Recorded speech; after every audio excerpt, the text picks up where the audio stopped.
අපේ 14 වෙනි පාඩම ප්‍රතිශත කියන පාඩම තමයි පටන් ගන්න බලාපොරොත්තු වෙන්නේ. එතකොට මේ ප්‍රතිශත පාඩම යටතේ අපිට ඉගෙන ගන්න තියෙන පාඩම් ටික තමයි මේ තියෙන්නේ. කියන අනු කොටස් ටික. අපි ප්‍රතිශත යටතේ ඉගෙන ගන්නවා බදු සහ සුළු පොලිය. පොලිය සම්බන්ධ ගණන් වලින් සුළු පොලිය ගණන් සාකච්ඡා කරනවා. බදු කතා කරනවා. එතන බදු යටතේ අපි කතා කරනවා වරිපණම් බදු, තීරු බදු, ආදායම් බදු සහ එකතු කළ අගය මත බදු කියන ටික තමයි අපි කතා කරන්නේ. හරි. එතකොට මොකක්ද මේ බදු කියලා කියන්නේ? හරි. අපි මුලින්ම යමු බදු කියන එකට යමු මුලින්. මොකක්ද බදු කියලා කියන්නේ? ඔයගොල්ලෝ අහලා තියෙනවා බදු කියන එක. ඇයි බදු අය කරන්නේ? බදු අය කරන්නේ පුතේ. දැන් අපි මොකක් හරි රටක් ගත්තොත් ඒ රටට අවශ්‍ය වෙනවා මුදල්. ඇයි ඒ රටේ පුනරාවර්තන වියදම් වලට මුදල් අවශ්‍ය වෙනවා. හරි.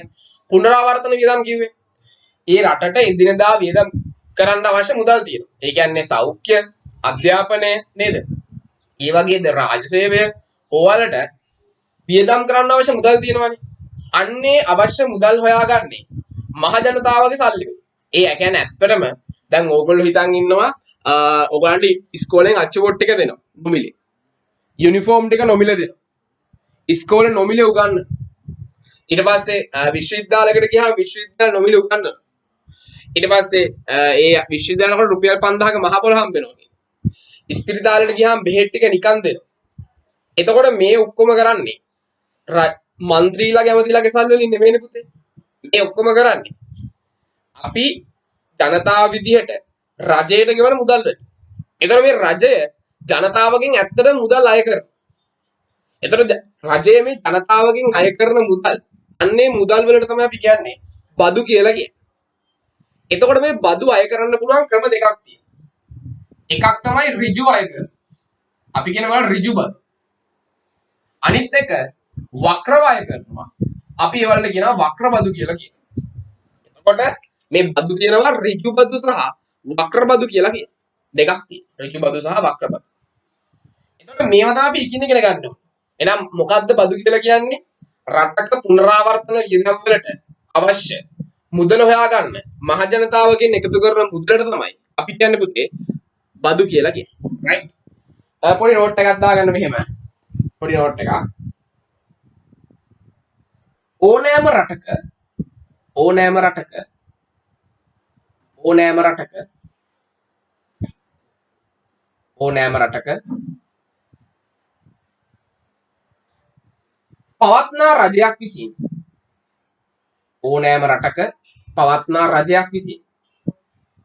රටක පවත්නා රජයක් විසින්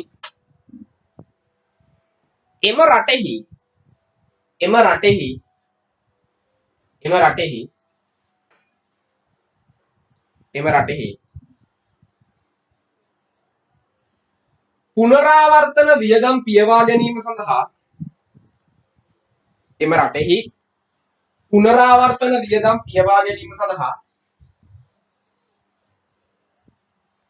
එම රටෙහි පුනරාවර්තන වියදම් පියවා ගැනීම සඳහා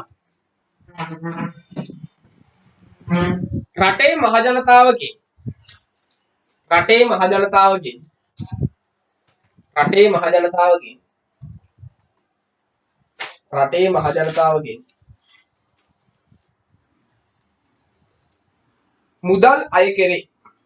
මුදල් අය කෙරේ.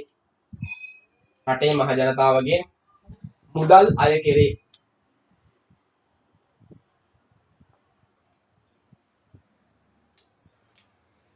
එලෙස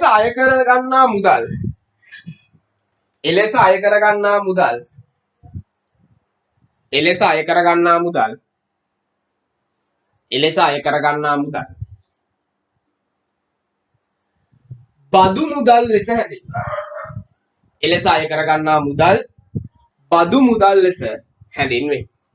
එලෙස අය කර ගන්නා මුදල් බදු මුදල් ලෙස හැඳින්වේ. right? හරි. දැන් අපි එනම් කිව්වා මේ බදු අය කරන විදි දෙකක් තියෙනවා කියවනේ. ඍජු බදු එහෙම නැත්නම් වක්‍ර බදු. එතකොට මේ ඍජු බදු ගන්න වැටෙනවා අපිට. වරිපනම් බදු කියන එක. වරිපනම් බදු කියන එක කෙනා වැටෙන ඍජු බද්දා. ඒ කියන්නේ ඍජු බදු කියලා කියන්නේ කෙලින්ම අය කරන බදු වලට. ඒ කියන්නේ මහ ජනතාවගෙන් කෙලින්ම බද්දක් විදිහට අය කරනවා මේක. ඒකට අපි කියන්නේ ඍජු බදු කියලා. වක්‍ර බදු කියලා කියන්නේ කෙලින්ම අය කරන්නේ නැහැ. ඒක වක්‍රාකාරව තමයි අය කරන්නේ. අන්න ඒවල අපි කියනවා වක්‍ර බදු කියලා කියනවා. වරිපනම් බද්ද කියන්නේ ඍජු බද්දා. තීරු බද්ද කියලා කියන්නේ ඍජු බද්දා. ඊට පස්සේ ආදායම් බද්ද කියලා කියන්නේ තව එහෙම ඍජු බද්දක්. අපි මේවා එකින් එක ඉගෙන ගන්නවා ඉස්සරහට.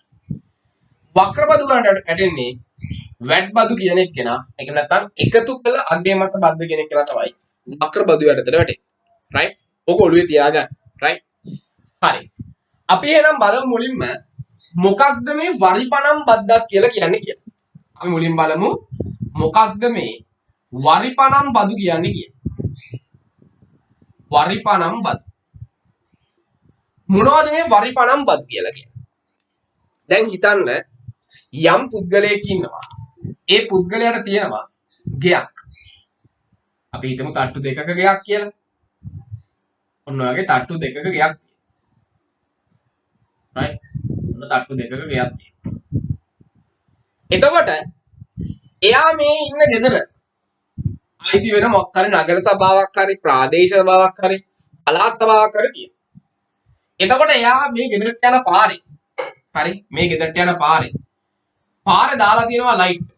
පාරේ ලයිට් දාලා තියෙනවා. right? මාර්ග වීදි කියලා වීදි පහන් කියලා කියන්නේ. ඊට පස්සේ දවස් දෙකකට වගේ සැරයක් කුණු ලොරිය ඇවිල්ලා මේ ගෙදර තියෙන කුණු ටික අරගෙන යනවා. හරි? දැන් ගම්වල නම් මේක නෑ. කුණු ලොරියක් ඉන්නේ නෑ අරන් යන්න. සාමාන්‍ය නගරයකට ගියාම මේ නගරේ සාමාන්‍යයෙන් ඒ නිවසෙන් බැහැර කරන කුණු සාමාන්‍යයෙන් අපි දවසක් හරි දවස් දෙකක් වගේ එනවා. එතකොට ඒක අපි කුණු ටික වෙනම අසුරලා එළියෙන් තියලා තිබ්බම මේගොල්ලෝ කුණු ටික අරන් යනවා. රයිට්? කුණු ටික අරන් යනවා. පාර ලයිට් ටික දාලා දෙනවා. පාර කාපට් කරලා දෙනවා. නේද? ඔන්න ඔය වගේ ලබා දෙන සේවාව. දැන් ලයිට් පාර දාලා දෙන ලයිට් වල සේවාවක් මේක. කුණු ටික අරන් යන එක සේවාවක්. පාර කාපට් කරලා දෙන එක සේවාවක්. හරි? එතකොට ලබා දෙන මේ සේවාවලට රජයෙන් අය කරන වාර්ෂිකව බද්දක්. අන්න එහෙම අය කරන බද්දට තමයි අපි කියන්නේ පුතේ වරිපනම් බද්ද කියලා කියන්නේ. එතකොට මේ බද්ද අය කරන්නේ ප්‍රාදේශීය සභාවෙන් වෙන්න පුළුවන්. තමන් ඉන්නේ තමන් අයත් වෙන්නේ ප්‍රාදේශීය සභාවකට නම් ඒක අය කරන්නේ ප්‍රාදේශ සභාව. තමන් අයත් වෙන්නේ නගර සභාවකට නම් ඒක අය කරන්නේ නගර සභාවෙන් අය කරනවා. right? එහෙනම් වරිපනම් බද්දක් කියලා කියන්නේ මොකක්ද?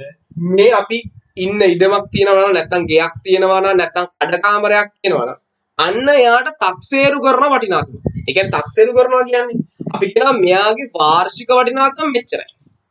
හරි? ඒ කියන්නේ ඒක ඇත්ත වටිනාකම නෙමෙයි. අපි වර්ෂයකට ගණන් කරනවා. ඒකේ තියෙන පහසුකම් ඊට පස්සේ ඒකේ තියෙන තට්ටු ගාන මත ඒකේ තියෙන කම්ෆර්ටබල් එක මත ඒ නිවසට තක්සේරු කරන වටිනාකම. අන්නේ තක්සේරු කරන වටිනාකමට දෙවනම බද්දක්. අන්න යාට තමයි අපි කියන්නේ පුතේ වරිපනම් බද්ද කියලා කියන්නේ. right? එහෙනම් ඔයාලට පැහැදිලි වරිපනම් බද්ද කියන්නේ මොකක්ද? ඒතර ඒක අය කරන්නේ ප්‍රාදේශ සභාව වෙන්න පුළුවන්, නගර සභාව වෙන්න පුළුවන්, පළාත් සභාව වෙන්න පුළුවන්. right? ලියාගන්න මෙහෙම අනුමාතෘකාවක් වරිපනම් බද්ද කියලා දාලා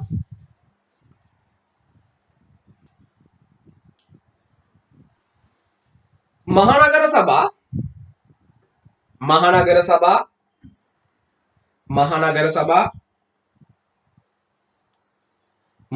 සභා නගර සභා හෝ මහනගර සභා නගර සභා හෝ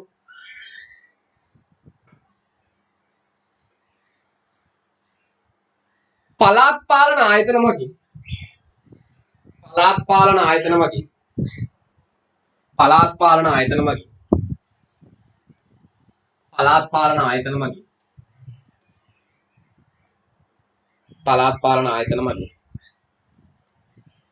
අදාළ බල ප්‍රදේශ තුල ජීවත් වන අදාළ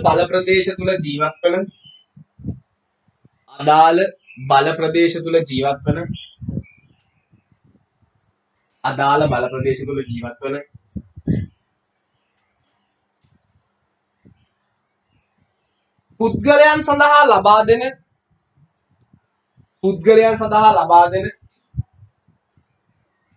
පුද්ගලයන් සඳහා ලබා දෙන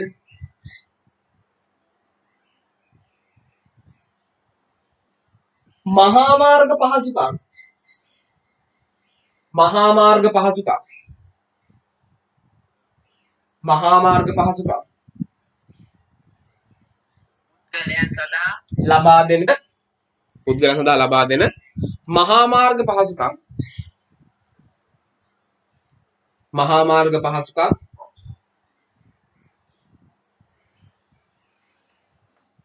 කැලිකසල කළමනාකරණය. කැලිකසල කළමනාකරණය. කැලිකසල කළමනාකරණය.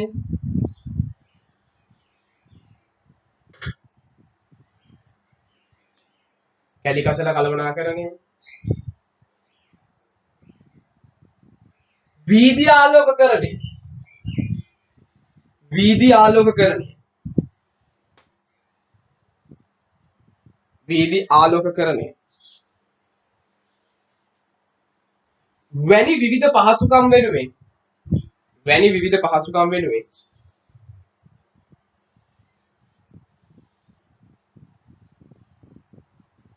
වැනි විවිධ පහසුකම් වෙනුවෙන් එම ප්‍රදේශයේ පිහිටා ඇති එම ප්‍රදේශයේ පිහිටා ඇති එම ප්‍රදේශයේ පිහිටා ඇති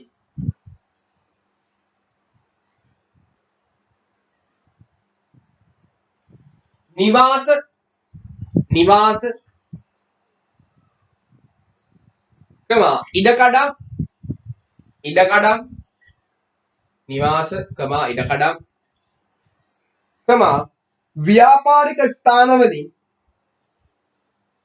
ව්‍යාපාරික ස්ථානවලින් ව්‍යාපාරික ස්ථානවලින් අය කරන බද්ද අය කෙරෙන බද්ද අය කෙරෙන බද්ද අය කෙරෙන බද්ද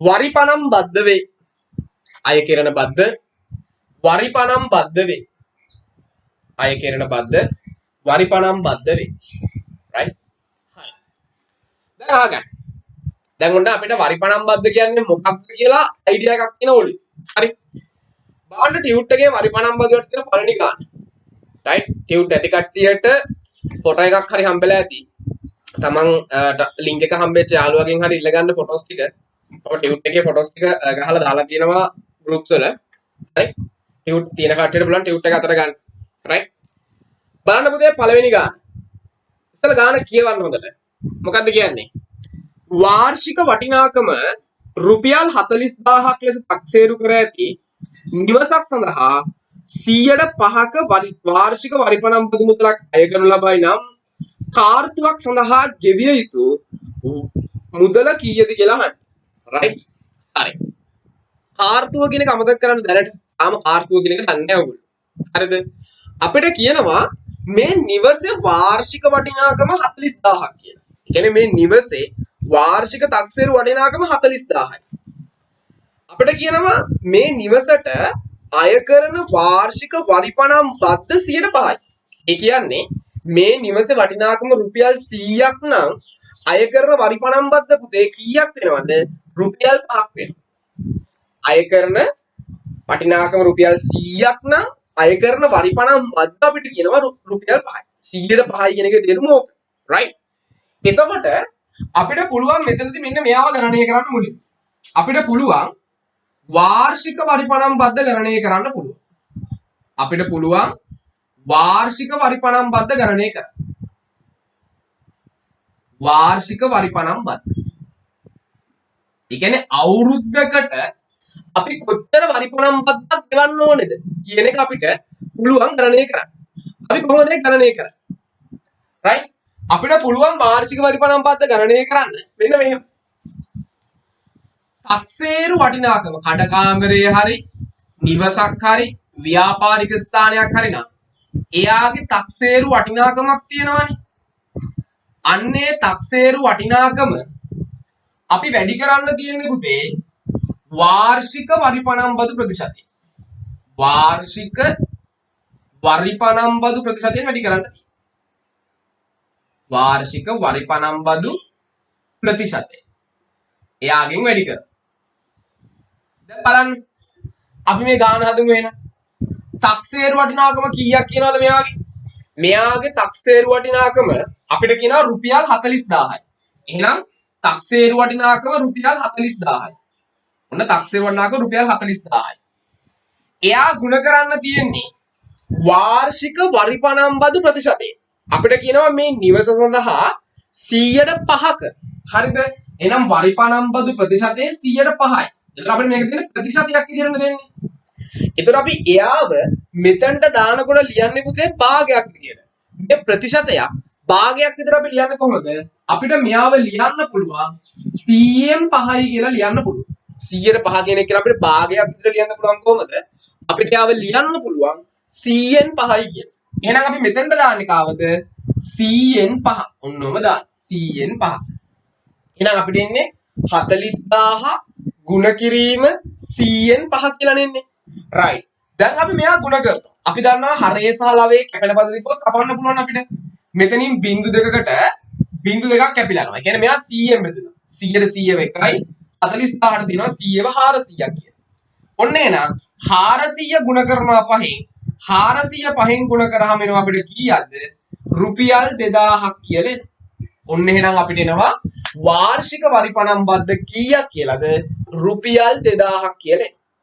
පැහැදිලිද? ඔන්න අපි වාර්ෂික වරිපණම් බද්ද හොයාගත්තා. දැන් වාර්ෂික වරිපණම් බද්ද හොයාගත්තට අපිට ගානේ අහන්නේ මොකක්ද?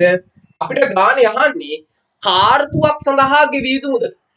එතකොට කාර්තුවක් කියලා කියන්නේ මාස කීයක්ද කියලා අපි දැනගෙන ඉන්න ඕනේ. right? කාර්තුවක් කියන්නේ පුතේ මාස 3ක කාලය. කාර්තුවක් කියලා කියන්නේ මතක තියාගන්න කාර්තුවක් සමානයි කාර්තුවක් කියලා කියන්නේ මාස 3යි. හරි? මාස 3ක කාල සීමාවට අපි කියනවා කාර්තුවක් කියලා. මේක පටලවා ගන්න එපා. එතකොට අවුරුද්දකට අවුරුදු එකක් කියලා කියන්නේ කාර්තු කීයක් වෙන්න ඕනේ? කියන්න බලන්න. කාර්තු කීයද? 4යි නේ. right? කාර්තු 4යි.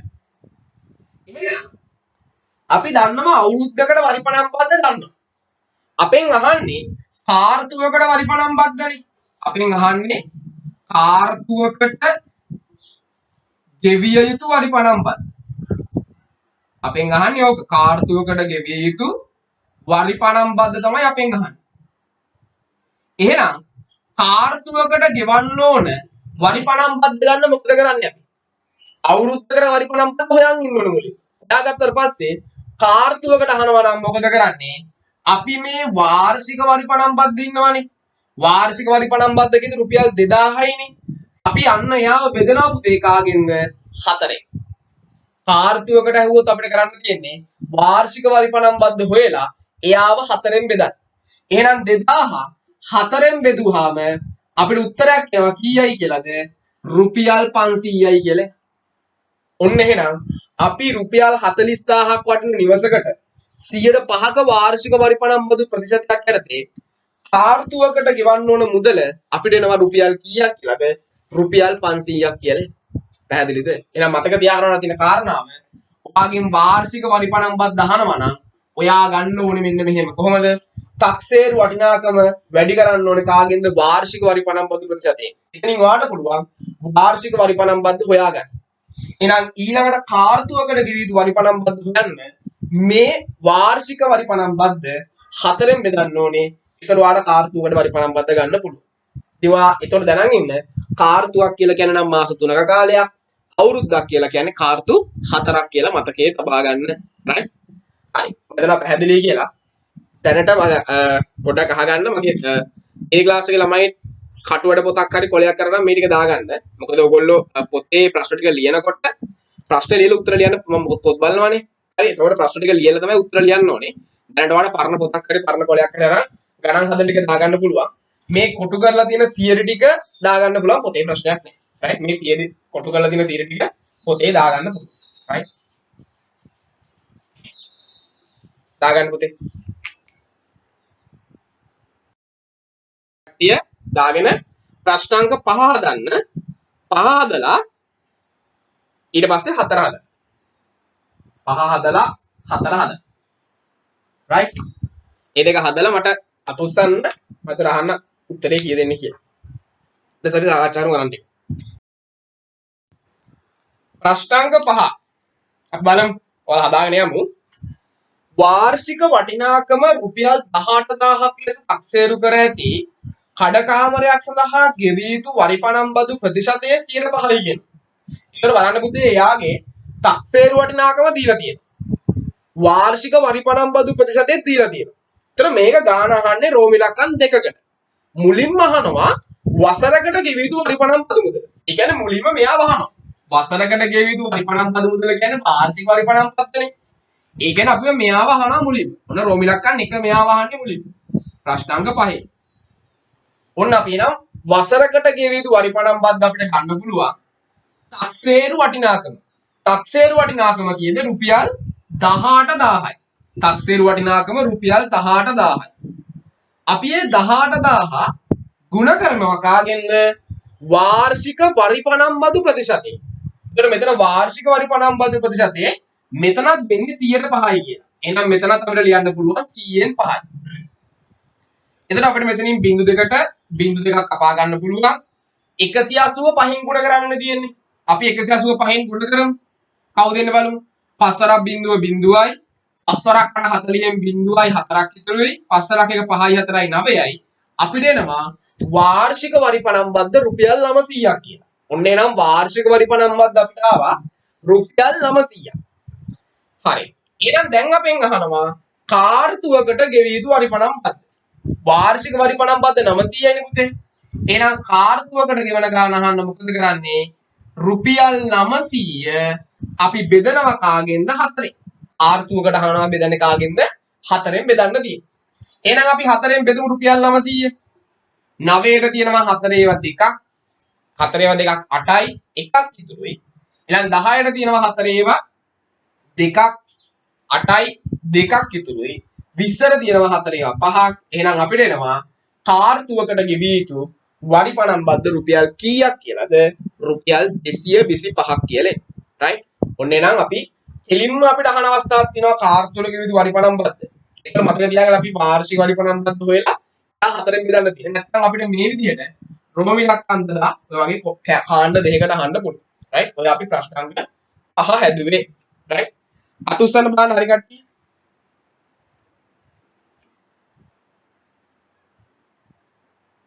රයිට් ඉන්නවා 13ක්. රයිට් හොඳයි. රයිට්. 15ක් විතර ඉන්නවා. රයිට්. ඊළඟ බලන්න පුතේ ප්‍රශ්නාංක 7. ප්‍රශ්නාංක 4 මොකක්ද කියන්නේ? වාර්ෂික වටිනාකම රුපියල් 50000ක් ලෙස මිල ලකුණු කර ඇති නිවසක් සඳහා අය කරන වාර්ෂික වරිපණම් බදු ප්‍රතිශතය 8යි. නම් කාර්තුවකට ගෙවිය යුතු මුදල සොයන්න කියලා කියනවා. එතන අපිට මෙතන තක්සේරු වටිනාකම දෙනවා. නේ? අපිට තක්සේරු වටිනාකම දෙනවා කීයයි කියලාද? 50000යි කියලා දෙනවා. ඔන්න. ප්‍රශ්නාංක 4 හදන්නේ මේ. අපිට ප්‍රශ්නාංක 4 දෙනවා තක්සේරු වටිනාකම රුපියල් 50000යි. ඔන්න. තක්සේරු වටිනාකම රුපියල් 50000යි. යා 50000යි. හරි. අපි යාව ගුණ කරන්න ඕනේ වාර්ෂික වරිපණම් බදු ප්‍රතිශතය. බලන්න යාව දෙනවා කීයයි කියලාද? 100ට 8යි. ඉතින් අපිට 100ට 8 කියන එක්කෙනාව ලියන්න පුළුවන් භාගයක් විදියට කොහොමද? 100න් 8යි කියලා ලියන්න පුළුවන්. අපිට යාව ලියන්න පුළුවන් 100ට 8 කියන එක්කෙනා 100න් 8යි කියලා ලියන්න පුළුවන්. හරි. දැන් මොකද කරන්නේ? මෙතනින් බිංදු දෙකක් කැපෙනවා. හරි. 508න් ගුණ කරන්න තියෙන්නේ. 508න් ගුණ කරාම අපිට උත්තරයක් එනවා කීයයි කියලාද? රුපියල් 4000යි කියලා. එහෙනම් ඔන්න වාර්ෂික වරිපණම් බද්ද අපිට එනවා කීයක් කියලාද? රුපියල් 4000ක් කියලා එනවා. වාර්ෂික වරිපණම් බද්ද රුපියල් 4000යි නම් අපි බලමු කාර්තුවකට ගෙවන්න ඕන වරිපණම් බද්ද. එහෙනම් අපි යාව ගන්න මොකද කරන්නේ? රුපියල් 4000 අපි බෙදනවා කාගෙන්ද? 4ෙන්. එතකොට 4004ෙන් බෙදුවාම අපිට උත්තරයක් එනවා කීයක් කියලාද? රුපියල් 1000ක් කියලා. ඔන්න එහෙනම් ආර්තුවකට ගෙවී යුතු වරිපණම් බද්ද අපිට ලැබෙනවා රුපියල් කීයක්ද? රුපියල් 1000ක් කියලා. ඔන්න අපේ ප්‍රශ්නාංක 4ට උත්තරේ එහෙනම් රුපියල් 1000යි. රයිට්. හොඳයි. හරි කට්ටිය දිස්සන්න බලන්න. රයිට් හොඳයි. රයිට්. හරි. ඒ කියන්නේ මේ වැඩේ කට්ටියට තේරිලා තියෙනවා. හරි. දාගන්න පුතේ අඩුපාඩුවක් තියෙන කෙනෙක් ඔය ටික ටක් ගාලා.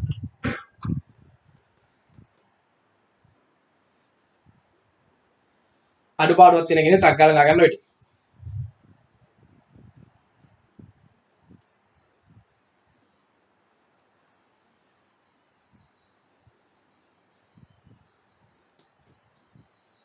right. හරි. අය බලමු එන. දැන් බලන්න අපි මෙච්චර දැන් මේ ගණන් අපි හැදුවා 3ක් විතර හැදුවා. right. දැන් මේකෙන් ගණන් 250 300 කලන්න ඕනේ නැහැ. හරි. ඔයාලට පුළුවන් කැමතියා කියන්න දා හදන්න ඊට පස්සේ. දැන් බලන්න අපි මෙච්චර වෙලා හදපු ගණන් වල පුතේ අපි කලේ තක්සේරු වටිනාකම දීලා මෙයාව දීලා මේ වාර්ෂික වරිපණම් බද්ද හොයපු එකනේ. හැබැයි හැමතිස්සෙම ගණන් ඔය විදියටම එන්නේ නැහැ. අපි දැන් කලිනුත් මේ වගේ ගණන් හදලා තියෙනවා පුඩි කාලේ. ඒත් අපි දන්නවා අපිට උගන්නන එකට නෙමෙයි වෙන ඒවා අහන්න පුළුවන්. වෙන මොකක් හරි එකක් අහන්න පුළුවන්. දැන් අපිට සමහර වෙලාවට අපෙන් අහනවා මෙයා. ඒ කියන්නේ වාර්ෂික වරිපණම් බද්ද දෙනවා. වාර්ෂික වරිපණම් බද්ද දෙන්නේ නැත්නම් ආර්ථික මොකද හරි වරිපණම් බද්ද දෙනවා. එයාව දීලා තක්සේරු වටිනාකම දීලා මෙයාව අහන අවස්ථා තියෙනවා. ඒ කියන්නේ කාවද? වාර්ෂික වරිපණම් බදු ප්‍රතිශතය අහන අවස්ථා තියෙනවා. එහෙම නැත්නම් සමහර වෙලාවට මේ වාර්ෂික වරිපණම් බද්දයි වාර්ෂික වරිපණම් බදු ප්‍රතිශතයයි මේ දෙන්නව දීලා මෙයාව අහන අවස්ථා තියෙනවා. තක්සේරු වටිනාකම අහන අවස්ථා තියෙනවා. හරි. ගොඩක් වෙලාවට එක එක වෙලාවට අහනවා. ගොඩක් වෙලාවට ටර්ම් ටෙස්ට් එකේම අහන්න පුළුවන්. එතකොට අපි කොහොමද කරන්නේ? එකක් යාට මේක මතකයි නම් ආදේශ කිරීමක් කරලා උත්තරේ ගන්න පුළුවන්. නැත්නම් ඔයාට අපිට පුළුවන් මෙතනින් මේකෙන් සූත්‍ර දෙකක් ව්‍යුත්පන්න කරලා දෙන්න. ඒ කියන්නේ මේකෙන් අපි දෙන්නෙක් හදලා අරන් පෙන්නන්න පුළුවන් මට. මේ බලන්න. මෙතන වාර්ෂික වරිපණම් බදු ප්‍රතිශතයනේ තියෙන්නේ. ඒතර අපි මෙයාව අහනවා නම් අපිට කරන්න තියෙන්නේ අපි මේ දෙපැත්තම තක්සේරු වටිනාකමින් බෙදන්න. බලන්න. මෙයාවත් බෙදෙනවා තක්සේරු වටිනාකමින්. හරි. මෙයාවත් බෙදෙනවා තක්සේරු වටිනාකම. එතකොට මෙයා කැපිලා ගිහිල්ලා මෙයා නිතුරු වෙන්නේ. එහෙනම් වාර්ෂික වරිපණම් අපේ සමීකරණයක් කියනවා. වාර්ෂික වරිපණම් බදු ප්‍රතිශතය. වාර්ෂික වරිපණම් බදු ප්‍රතිශතය අපිට එනවා කොහොමද? මෙන්න මෙයා. වාර්ෂික වරිපණම් බද්ද. වාර්ෂික වරිපණම් බද්ද මොනවා කරලාද? බෙදලා කාගෙන්ද? තක්සේරු වටිනාකම.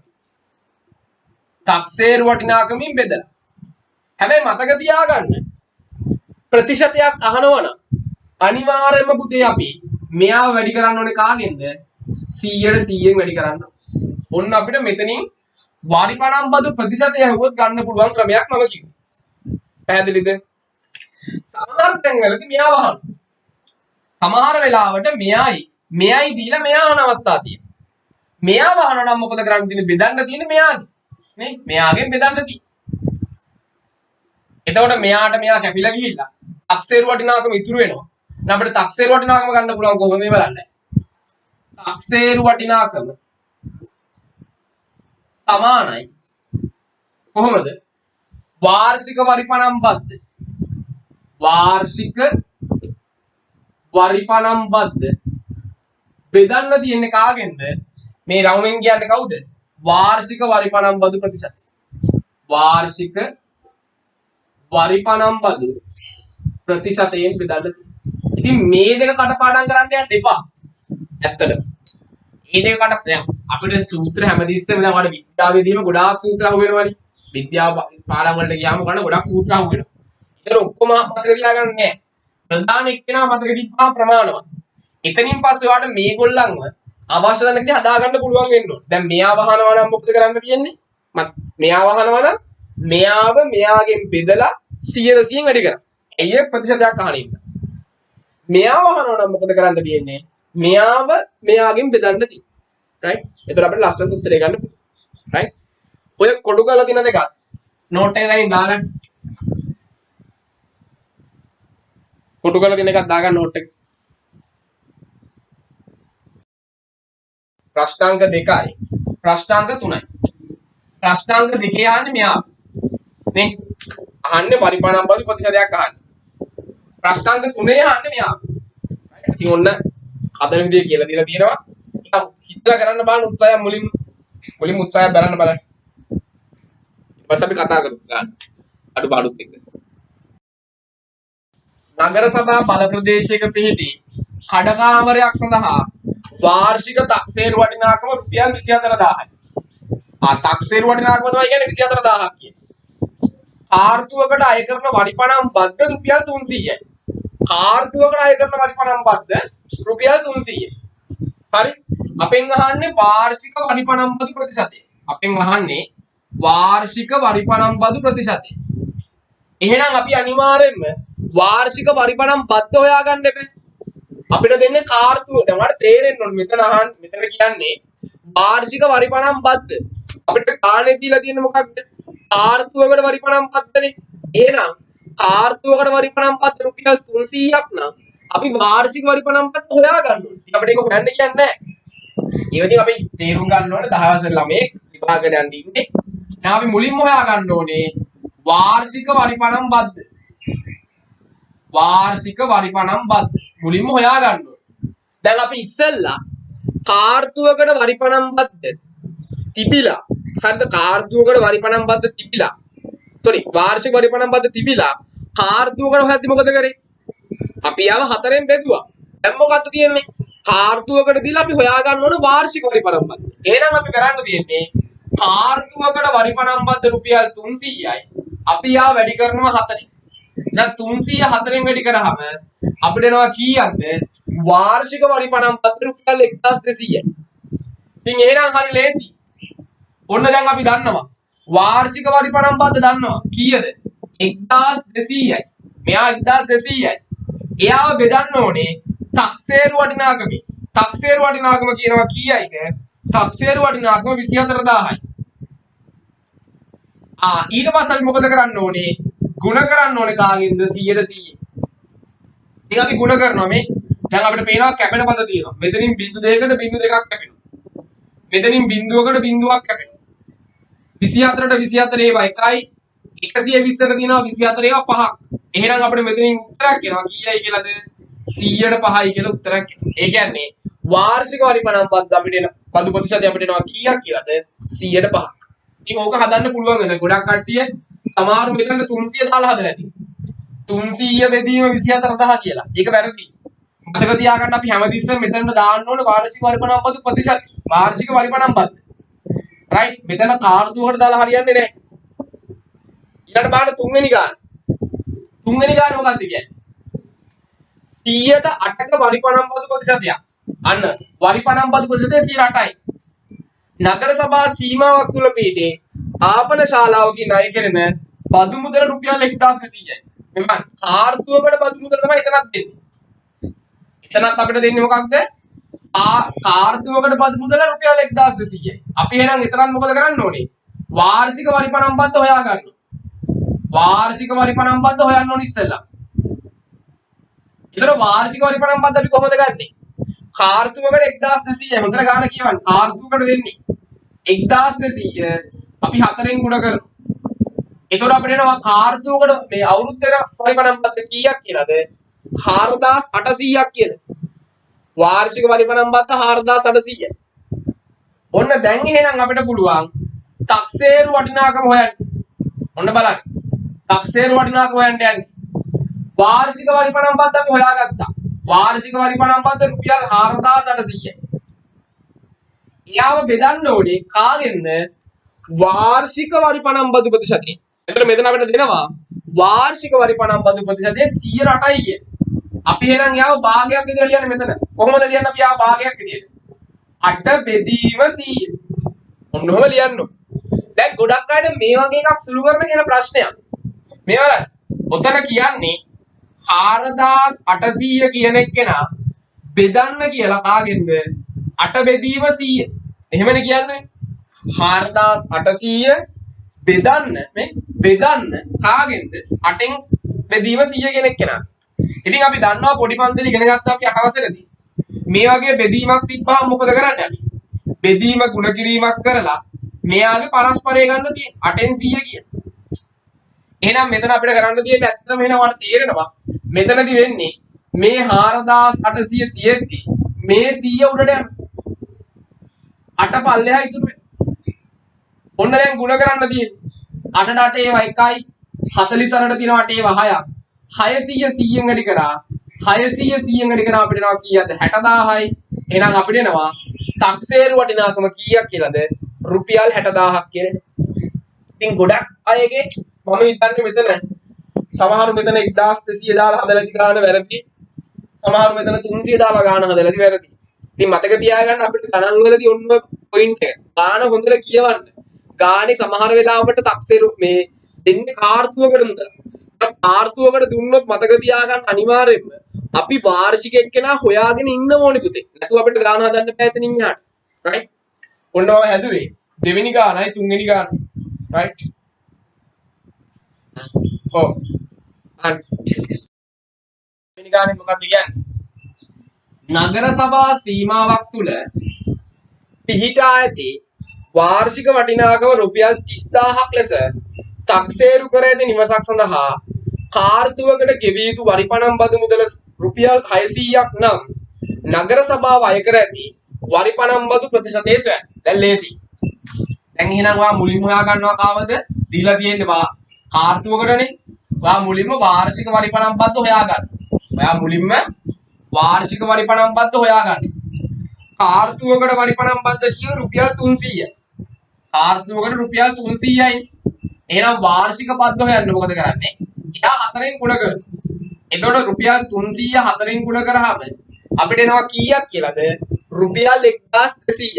එහෙනම් වාර්ෂික වරිපණම් බද්ද අපිට එනවා කොහොමද?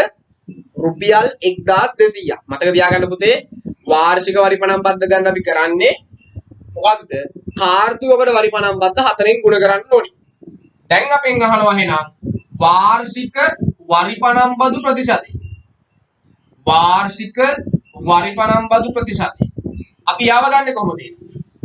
අපි කිව්වා එයාව අපි ගන්නෙ වාර්ෂික වරිපණම් බද්ද කීයද? දැන් මෙතන රුපියල් දාන්න ඕනේ නැහැ කරන ආදේශයේදී. මොකද රුපියල් වලට රුපියල් කැපිලා නිසා ප්‍රශ්නයක් නැහැ. වාර්ෂික වරිපණම් බද්ද රුපියල් මෙතන 600ක් නේ. මෙතන 600යි සෝරි. දැන් 600 4ෙන් වැඩි කරාම එන්නේ 1400ක් ආ. රයිට්. මෙතන 1400යි. මම කලින් ගණන් බලලා. රයිට්. එතකොට මෙතනින් එනවා 2400. හරි. මෙතනින් එනවා 2400.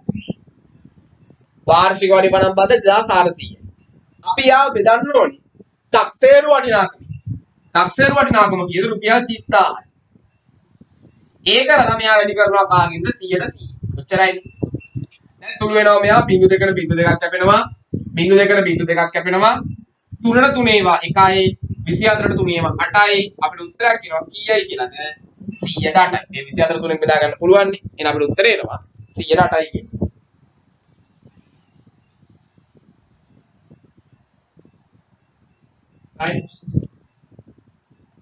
හරි හරි ගන්නද සලබා?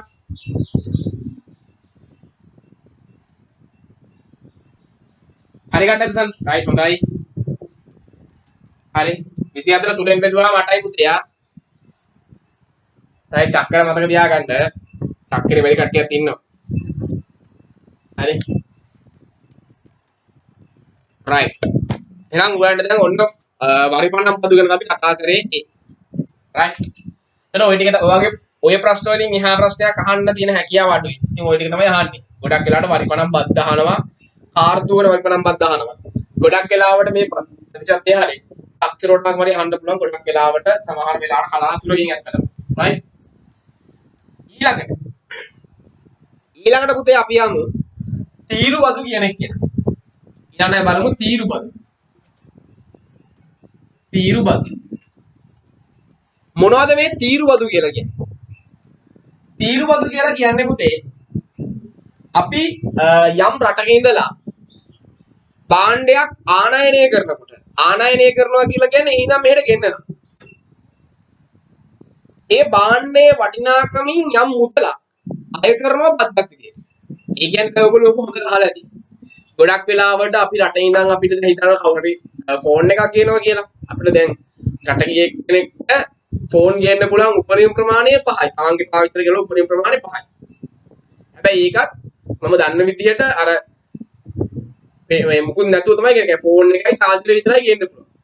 සම්පූර්ණ අර අපි කියන්නේ complete box එකත් එක්ක ගේන්නේ එහෙම ගේන්න බෑ. කියන්නේ headset දාලා ඔක ලස්සන box එකත් එක්ක එන්නේ එහෙම ගේන්න බෑ. එතකොට මේ පිටරට ඉඳන් මෙරටට භාණ්ඩ ආනයනය කරද්දී ශ්‍රී ලංකා රේගුව විසින් අය කරනවා බද්ද. රයිට්? ඒගොල්ලෝ ඒක භාණ්ඩ බලලා අය කරනවා බද්ද. අන්නේ බද්දට තමයි පුතේ අපි කියන්නේ තීරු බද්ද කියලා කියන්නේ. මතක තියාගන්න. තීරු බද්ද කියලා කියන්නේ පිටරට ඉඳන් මෙරට භාණ්ඩයක් ආනයනයේදී වූ අපනයනයේදී ශ්‍රී ලංකා රේගුව විසින් අය කරන බද්දක් තියෙනවා. අන්න යාට අපි කියනවා කවුරු කියලාද? තීරු බද්ද කියලා කියනවා. දැන් ඇත්තටම හොඳම දේ තමයි ඔයගොල්ලෝ දන්න කාර් එකක් තියෙනවානේ මොකද්ද? ඇල්ටෝ එක තියෙන්නේ.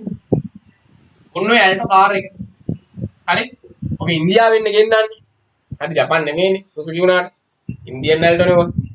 එතකොට මේගොල්ලන්ගේ ඒ රටින් ගෙන්නද්දී වටිනාකම රුපියල් 4,54,000යි. ලංකාවේ සල්ලි රුපියල් 4 ලක්ෂ කෙනවාට ලංකාව රුපියල් 4,54,000ක් තියෙනවා නම් අපවට පුළුවන් මේ කාර් එක ගන්න. හැබැයි ඇත්තටම ලංකාවේ ගද්දි නම් මේක කීයක් විතරනවද? රුපියල් 125,000ක් වෙනවනේ. ඒ කියන්නේ 120ක් විතර 20කට වැඩි ප්‍රමාණයක්. රයිට් 120කට වැඩි ප්‍රමාණයක්. මොකද කරලා තියෙන්නේ? බදු විදියට අය කරනවා. ඔන්න රජය අපෙන් අය කරන බද්ද 120ක් මේ පොඩි කාර් එකකට. ඉතින් ඔයා ගේන්න යන්නේ ප්‍රාඩෝ එකක් කියලා. ලක්ෂ 450ක්වත් වෙනවනේ අඩුම තරමේ දෙන්න. 450 500ක් විතර ලක්ෂ. සමහරට ඕක අපිට ගෙන්නන්න පුළුවන් ලක්ෂ බදු නැත්තම් ගෙන්නන්න පුළුවන් ලක්ෂ 80කට 90කට ගෙන්නන්න පුළුවන්. ඒක ලක්ෂ 350ක් විතර බදු. රයිට්? එච්චර බදු ප්‍රමාණයක් මේ වාහන ආනයනයේදී අය කරනවා අපේ රටේ. රයිට්? ඉතින් ඒ වගේ නේද? එච්චර බදු ප්‍රමාණයක් ගන්න. ඒකෙන් තමයි පුතේ රටේ ආර්ථිකය තියෙන්නේ. ඒකෙන් තමයි ඒක එන්නේ. ඇත්තටම දැන් බදු අය කරන්නේ ඉරුවදට තියාගෙන මෙහෙම. භාණ්ඩ ආනයනයේදී හා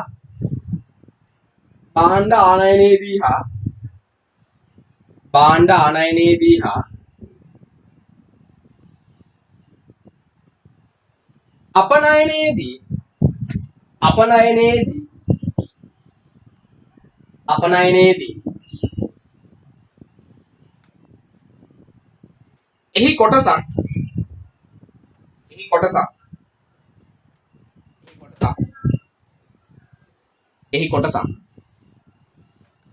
රජයට බදු ලෙස ගෙවිය යුතුය. එහි කොටසක් රජයට බදු ලෙස ගෙවිය යුතුය.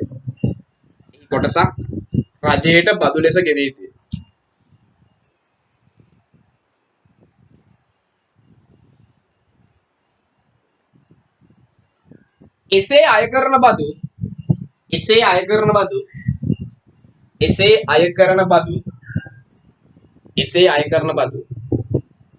තීරු බදු ලෙස හැඳින්වේ.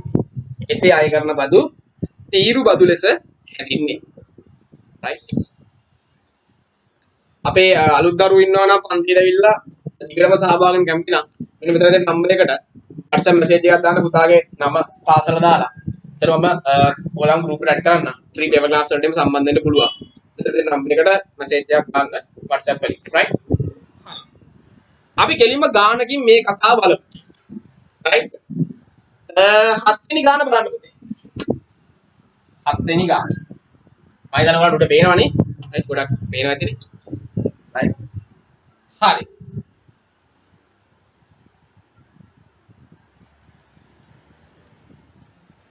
හරි. එක්තරා ඔරලෝසු වර්ගයක ආනයනික වටිනාකමින් 10%ක් ගාන කියවන්න. එක්තරා ඔරලෝසු වර්ගයක ආනයනික වටිනාකමින් 10%ක් තීරු බදු වශයෙන් ගෙවිය යුතුය. රුපියල් 10000ක ආනයනික වටිනාකමක් ඇති ඔරලෝසුවක් සඳහා ගෙවිය යුතු තීරු බදු මුදල කොපමණද කියලා අහන්න. right. හොඳට බලන්න පුතේ. මෙතන වැදගත් වෙන එක තියෙන එකක් තියෙන්නේ. ඒ තියෙන්නේ කොහොමද යන්නේ? අපිට අහනවා මෙන්න මෙහෙම. සමහර වෙලාවට අපෙන් අහනවා තීරු බදු මුදල. අපිට ගොඩක් වෙලාවට ගණන් වලදී අහනවා හොයන්න කියනවා තීරු බදු මුදල හොයන්න කියලා කියනවා. තීරු බදු මුදල. right? තීරු බදු මුදල අහන්න. ඒතර කොහොමද මේ තීරු බදු මුදල ගන්න? අපිට පුළුවන් තීරුබදු මුදල කියන එක නා ගන්න ආනයනික වටිනාකම නැත්නම් අපනයනික වටිනාකම. මම ලියන්නම් දැනට නිකන් කෙටියෙන් ආනයනික වටිනාකම කියලා ලියන්න. ආනයනික වටිනාකම හරි අපි ආ වැඩි කරන්න ඕනි කාගෙන්ද? තීරුබදු ප්‍රතිශතය. තීරුබදු ප්‍රතිශතය. හරි ආනයනික වටිනාකම වැඩි කරන්න ඕනේ කාගෙන්ද? තීරුබදු ප්‍රතිශතය. එතන අපනයනික වටිනාකම වෙන්නත් පුළුවන්. හරි දැන් බලන්න එනවා ප්‍රශ්න අංක 7 අහනවා නේද? අපෙන් අහන්නේ තීරුබද්දක් නේද අහන්නේ? ගෙවන්න ඕන තීරුබද්ද කොච්චරද කියලා අහන්නේ. ප්‍රශ්න අංක 7 අහන්නේ තීරුබද්ද කොච්චරද කියලා. එහෙනම් ඔයාලට පුළුවන් ආනයනික වටිනාකම බලන්න. අපිට කියනවා ආනයනික වටිනාකම කීයක් කියලාද? එක්තරා ඔරලෝසු වර්ගයක ආනයනික වටිනාකම රුපියල් 10000යි. ඔරලෝසුවක් කියනවා එයාගේ ආනයනික වටිනාකම රුපියල් 10000යි. හරි? එයාගේ ආනයනික වටිනාකම රුපියල් 10000යි. ඒ රුපියල් 10000ට කොච්චරක තීරුබද්ද ජය කරන්නේ? 110ක. එහෙනම් මේ 110 කියන එක කෙනා අපිට මෙතන ලියන්න තියෙන භාගයක් විතර ලියන්න පුළුවන්.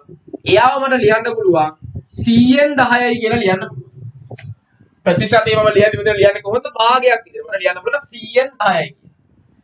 එහෙනම් මෙතන සුළු කරක් තියෙනවා 10ට 10 ඒවා 1යි. 100ට තියෙනවා 10 ඒවා 10ක්. ඊළඟ මෙතනින් 10ට 10 ඒවා 1යි. මෙතනින් එකක් කැපිලා ගියා. එහෙනම් අපිට උත්තරයක් එනවා කීයයි කියලාද? රුපියල් 1000යි කියන්නේ. right අපිට එන උත්තරේ කීයයි කියලාද? රුපියල් 1000යි. ඒ කියන්නේ මේ රුපියල් 10000ක භාණ්ඩයකට කොච්චරක් අය කරලාද?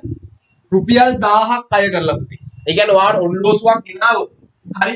දැන් ඔයාලට සාමාන්‍යයෙන් ඇත්තට දැන් අපි eBay එකෙන් අලියකින් වගේ වඩු ගෙනනකොට සාමාන්‍යයෙන් බදු වදින්න නැතුණාට සමහර ලොකු දේවල් අපි ගෙනාවොත් කියන්නේ බර කියන්නේ සාමාන්‍ය පොඩි දේවල් වල ගහන්නේ නැහැ. හරි.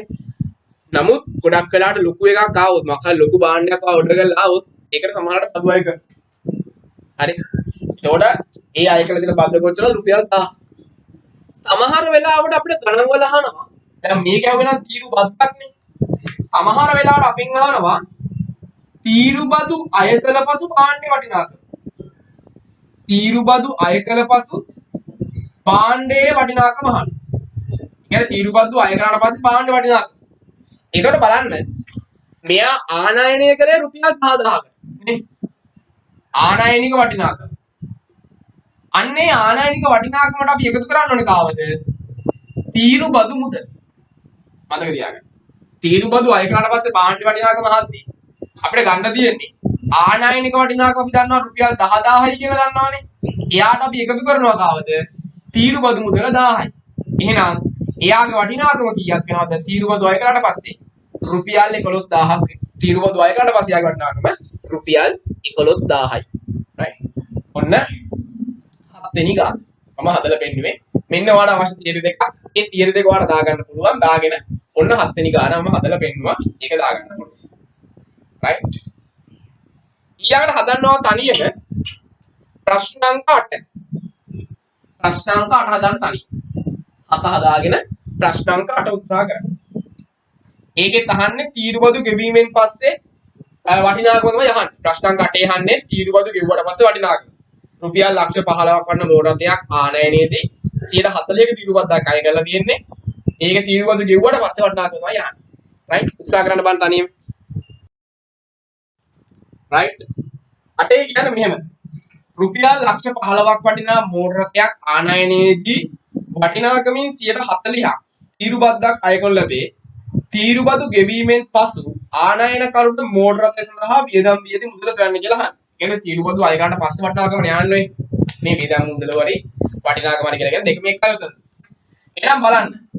ආනයනික වටිනාකම ලක්ෂ 15යි. හරියට ලියා ගන්න. සමහරව බිංදු අඩුවෙන් ලියා ගන්නවා ඒතර වරදිනවා ඈ. එයා ලක්ෂ 15යි. එයා වැඩි කරනවා තීරුබදු ප්‍රතිශතය. එයා 140යි. එහෙනම් මම ලියන්න පුළුවන් 100න් 40 කියලා. දැන් අපිට සුළු කරන්න පුළුවන්. මේ බලන්න. බිංදුවට බිංදුවක් කැපෙනවා, බිංදුවට බිංදුවක් කැපෙනවා. 10න් බෙදන්නේ 10. මෙතනින් 40ට 10ව 4යි, 100ට 10ව 10යි කියලා එනවා. මෙයයි සුළු කරන්න තියෙන්නේ. එතකොට මෙතනින් එනවා 1,50,000 වැඩි කිරීම 4. 1,50,000 4න් වැඩි කරාම අපිට මෙතනින් එන්නේ කීයද? රුපියල් ලක්ෂ 6ක්. මෙතනින් එන්නේ රුපියල් ලක්ෂ 6ක්. එහෙනම් තීරුබදු මුදල කිය රුපියල් ලක්ෂ 6යි. එහෙනම් මේ වාහනේ වටිනාකම තීරුබදු අය කරාට පස්සේ වටිනාකම එයා ආනයනය කරද්දි වටිනාකම රුපියල් ලක්ෂ 15යි. අපි යාට එකතු කරන්න ඕනේ තීරුබදු මුදල කියද රුපියල් ලක්ෂ 6ක්. ඒ කියන්නේ දැන් ඔන්න වාහනේ වටිනාකම අපිට එනවා කීයක් කියලාද? රුපියල් ලක්ෂ 21ක් කියලා. හරි රුපියල් ලක්ෂ 21ක් කියලා. හරි කට අතුස්සන්න බලන්න ගන්න. ආනයනික වටිනාකමයි තීරුබදු ප්‍රතිශතයයි දීලා අපි තීරුබදු මුදල හොයපගෙන කරේ. සමහර ගණන් වලදී තීරුබදු මුදල දීලා ආනයනික වටිනාකම දීලා තීරුබදු ප්‍රතිශතය හොයන්න. සමහර ගණන් වලදී ඔහම අහන්න. මොකද්ද? අපෙන් අහනවා තීරුබදු ප්‍රතිශතය. තීරුබදු ප්‍රතිශතයක් අහන්න. එහෙනම් මට කියන්න බලන්න. අපිට තීරුබදු ප්‍රතිශතය ගන්න පුළුවන් කොහොමද? මේ සූත්‍රය ව්‍යුත්පන්න කරලා කියන්න බෑ. කියන්න බෑ. කොහොමද ගන්න පුළුවන්? කියන්න පුතේ මයි කන්වර්ට් කරලා කියන්න. අපිට පුළුවන් තීරුබදු මුදල මොනවා කරන්නද? තීරුබදු මුදල බෙදනවා අපි කාගෙන්ද? ආනයනික වටිනාකමින්. තීරුබදු මුදල අපිට පුළුවන් ආනයනික වටිනාකමින් බෙදන්න. හැබැයි එහෙම බෙදලා නිකන් ඉඳලා හරියන්නේ නැහැ. ප්‍රතිශතයක් නහන්නේ. අපි එහෙනම් මොකද කරන්නේ? යා වැඩි කරනවා කාගෙන්ද? 100ට 100.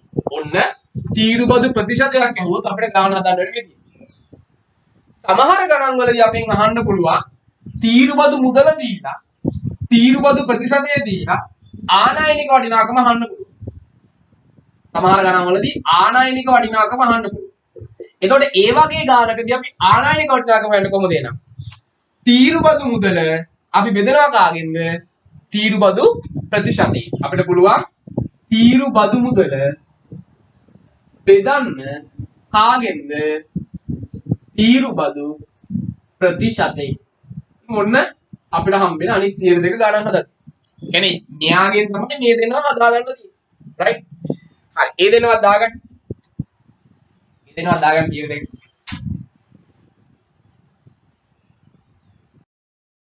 ගන්න බලන්න. ටියුට් එකේ ප්‍රශ්නාංක 9යි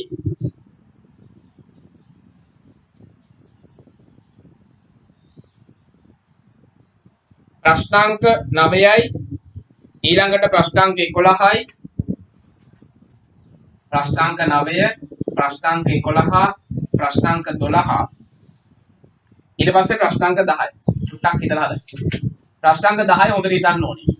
ඒක සාමාන්‍යයෙන් කෙටි ප්‍රශ්නයක් ඉදින් එකක් නෙමෙයි ගොඩක් වෙලාවට. හරි. නමුත් හිතන්න දින හොඳ නැහැ. ප්‍රශ්නාංක 10යි. උත්සාහ කරන්න විනාඩි ගණන් 4යිනේ. මේ ගණන් තුනට විනාඩි 3යි. විනාඩි 3කට වැඩි ඇත්තට. මේකට විනාඩි 2ක් විතර දෙන්න. ඔක්කොම විනාඩි 5ක් දෙන්න. 1.58යි. 5ක් දෙන්නම් 3යි 5 විතර අද ඉවර කරන්න. ඉතින් හදමු. මේ කැලෙන් කැල හදන්න තු එකපාර හදමු ඔක්කොම ටික. පාර දැම්ම දන්න ඕනේ නැහැ. රයිට්. ප්‍රශ්නාංක 9. බලමු අපි. 9යි 11යි 12යි මුලින් බලලෙමු. රයිට්. ඒක ලේසි. ප්‍රශ්නාංක 9 තියෙනවා රුපියල් 12000ක් වටින කැමරාවක් ආනයනයේදී රුපියල් 3000ක් තීරුබදු මුදල ලෙස ගෙවීමට සිදු වියේ නම් අය කර ඇති තීරුබදු ප්‍රතිශතය. එහෙනම් අපෙන් අහන්නේ 9 වෙනි ගානේ තීරුබදු ප්‍රතිශතයක් නේ. අපෙන් අහන්නේ තීරුබදු ප්‍රතිශතයක්. අපි ආව ගත්තේ තීරුබදු මුදල කියන තීරුබදු මුදල රුපියල් 3000යි. අපි ආව බෙදුවා කාගෙන්ද? රුපියල් 12000යි. ඒ කියන්නේ ආනයනික වටිනාකමින් බෙදලා. ඒ කරලා මෙයා වැඩි කරනවා කාගෙන්ද? 100ට 100. මෙතනින් බිංදු දෙකකට බිංදුවක් කැපෙනවා. බිංදුවකට බිංදුවක් කැපෙනවා. 300 බෙදෙනවා 12න්. අපිට එනවා 12 සරත් දෙක 24යි. 60ට 12 5යි කියන්නේ උත්තරේ එනවා අපිට 125යි කියන්නේ. එහෙනම් ඔන්න ප්‍රශ්නාංක 9 ේ උත්තරේ අපිට එනවා 125යි. රයිට්? ඒක හරි ඇති මම හිතන්නේ. ඊළඟ බලන්න 11.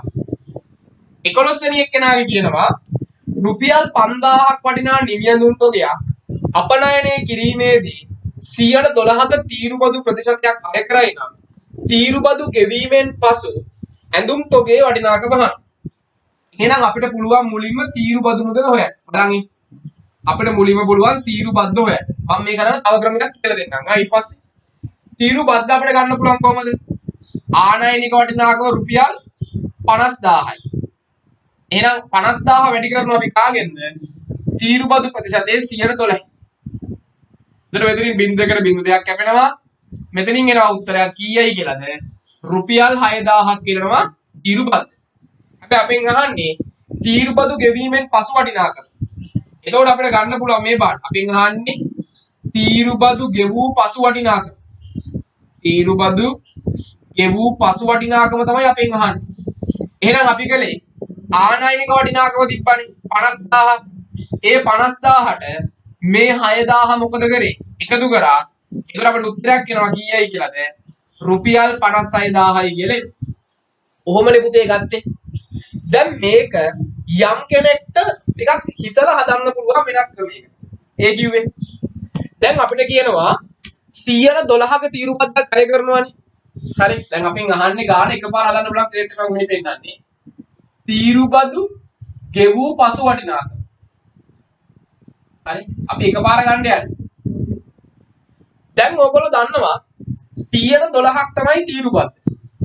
ඒ කියන්නේ මේකේ තේරුම මොකක්ද? රුපියල් 100ක භාණ්ඩයකට අය කරන බද්ද 12ක්නේ.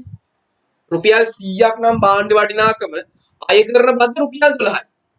එහෙනම් මම අහන ප්‍රශ්නේ රුපියල් 100ක භාණ්ඩයකට රුපියල් 12ක බද්දක් අය කරනවා නම් අදු ගෙවුවට පස්සේ කොච්චරද වටිනාකම? 112ක් නේද? ඒ කියන්නේ 100ක භාණ්ඩයකට තීරු බදු ගෙවූ පසු වටිනාකම කීයක්ද වෙන්නේ? 112ක්. 100 භාණ්ඩ වටිනාකම 12ක් බද්ද 112යි. එහෙනම් එයාට පුළුවන් මෙන්න මෙහෙම හිතන්න 100ක භාණ්ඩයකට අය කරන බද්ද 112ක් නම් 100කට 112ක් නම් කීයකටද 50000ක එකකට කීයද?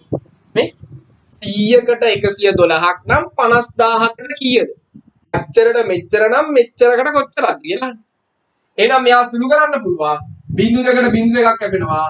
500 වැඩි කරන්න තියෙන්නේ 112. ඉතින් හරි ලේසි. මේ බිංදු අමතක කරලා 5න් ගුණ කරන්නකො.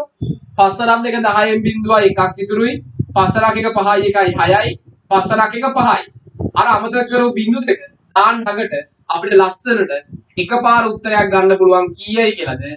රුපියල් 56000යි කියලා ගන්න පුළුවන්. ඔන්න බලන්න. මෙයා හදන්න පුළුවන් තියරි එකකින් එහාට ගිහිල්ලා චුට්ටක් කල්පනා කරලා මේ විදිහට හදන්න පුළුවන්. හරි. ඔන්න 11 වෙනි ගාන. ඊළඟ බාන 12 වෙනි ගාන. 12 වෙනි ගානේ මොකක්ද කියන්නේ? පස්ස දාගන්න. 12 වෙනි ගානේ කියනවා රුපියල් 60000ක භාණ්ඩ තුනක් ආනයනය කිරීමේදී 15%ක තීරු බද්දක් අය කරනු ලැබේ. රෝම ඉලක්කම් එක අහනවා තීරු බද්ද. ඉතින් අහනවා නේද තීරු බද්ද? ඒතර තීරු බද්ද ආදී මේ විදිහට සාමාන්‍යයෙන් හදන්න. තීරු බද්ද හද්දී අපිට පුළුවන් රුපියල් 60000 මොනවා කරන්නද?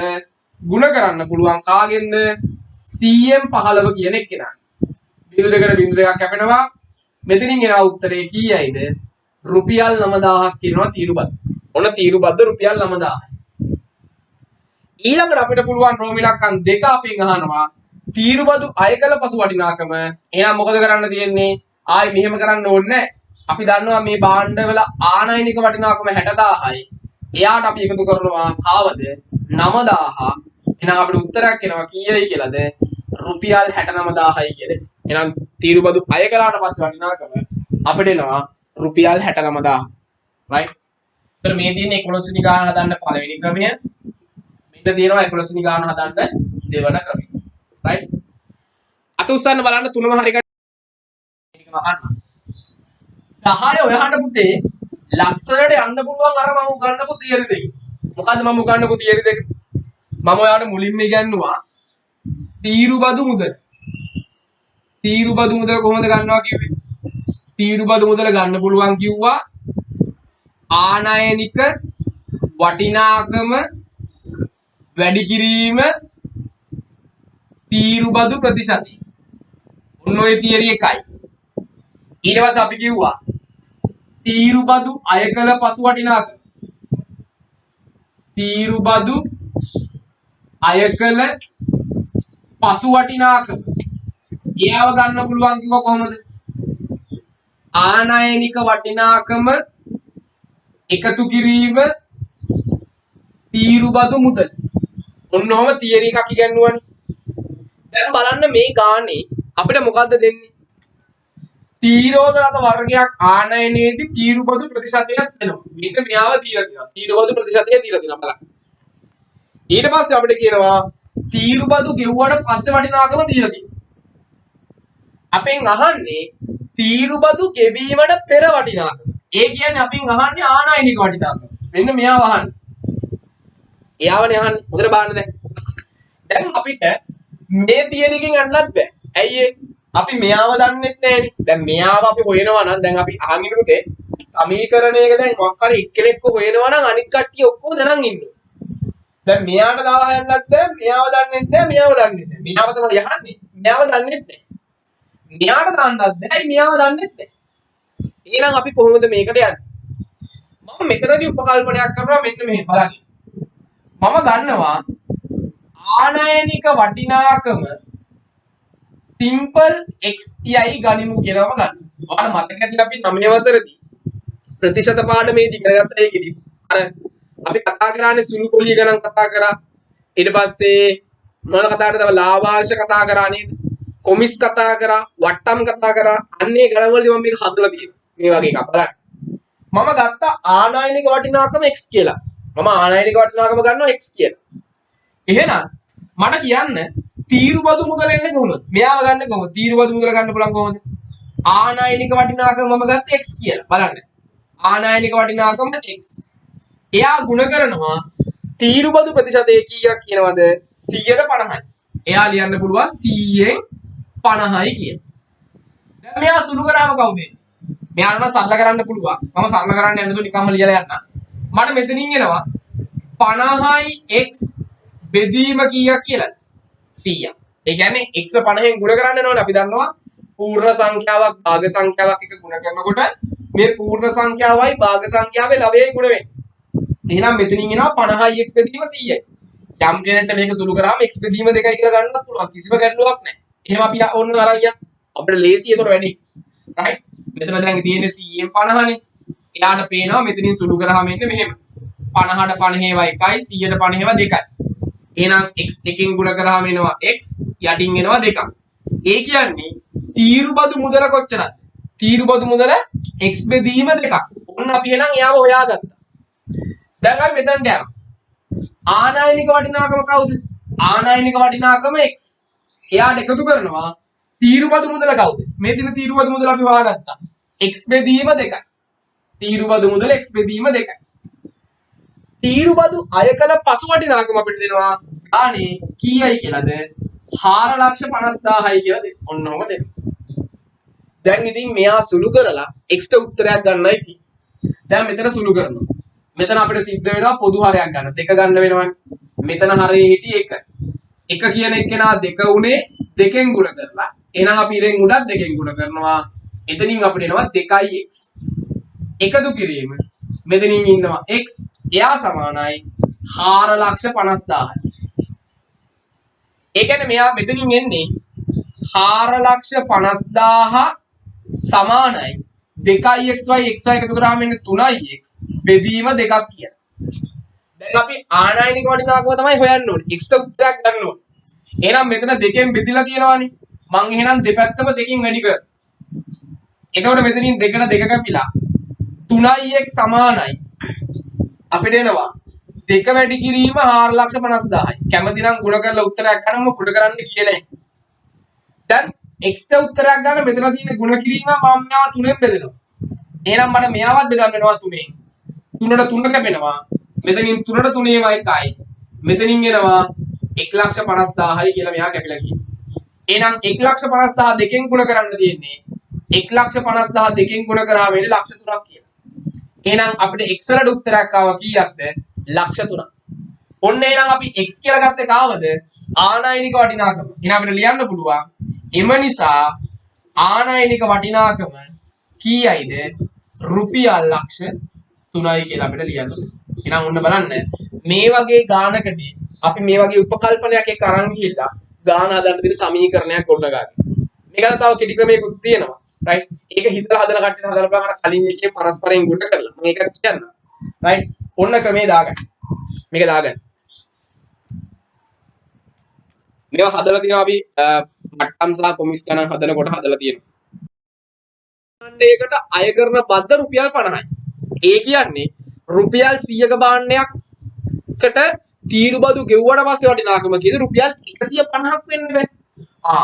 එහෙනම් අපි මෙතනදී කරන්නේ අර වටිනාකම තීරු බදු ගෙවුවට පස්සේ වටිනාකම තියෙනවානේ 4,50,000 අපිට පුළුවන් එයාව ගුණ කරන්න 100ට 150 නෙමෙයි මෙයාගේ පරස්පරයෙන් කාගෙන්ද 150න් 100 කෙනෙක් ළඟින් ගුණ කරන්න පුළුවන්.